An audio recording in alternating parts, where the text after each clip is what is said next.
You ask Tiger to calculate. This deals with linear inequalities with one unknown.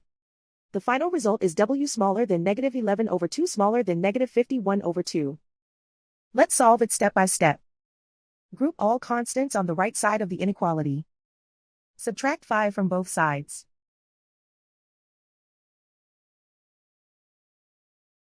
Group like terms.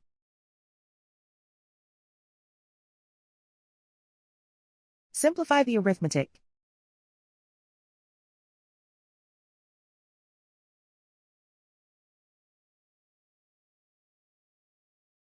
Isolate the W.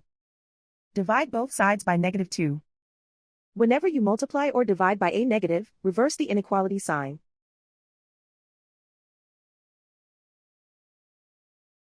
Cancel out the negatives.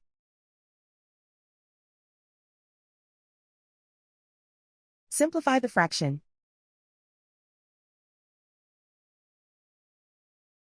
Move the negative sign from the denominator to the numerator.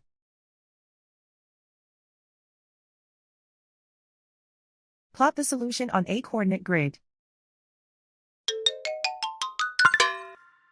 And so the final result is W smaller than -11/2 smaller than -51/2.